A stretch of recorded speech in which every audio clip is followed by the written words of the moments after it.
লড়াইটা লড়েছিল, ওই গ্রাম থেকে বেরিয়ে এসেছিল, যদি বলা যায় বাড়ি এখানে না, বাড়ি সে বনগার অনেক ভেতরে কাশীপুর বলে একটা জায়গা আছে, মানে বর্ডার সাইড, যেখানে দেখা গেল বাড়িতে যাওয়ার সময় কোনো একটা কারণে যদি কোনো সমস্যা হয়, প্রথমে বলবে তুমি তোমার আই কার্ড দেখিয়ে বাড়িতে যাবে। ভাবো একবার, এরকম একটা জায়গা দেখে বিজনেসের প্রথম 4 থেকে 6 মাসের মধ্যে বাইরে চলে এসেছিল।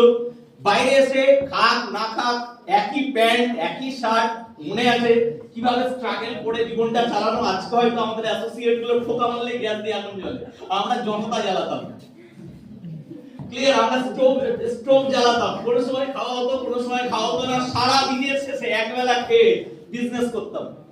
কিন্তু হ্যাঁ যাই হোক, মজা ছিল, স্ট্রাগল ছিল, মজা ছিল। আর একটা জিনিস ভাবতাম যে একটা টাইমে বলিউডে যদি শাহরুখ খান যদি আজকে ব্রিজের নিচে ঘুমিয়ে যদি শাহরুখ খান হতে পারে, কালকের দিনে আমরাও স্মার্ট ভ্যালিতে স্ট্রাগল করে ঠিক লিডার হয়ে যাবো।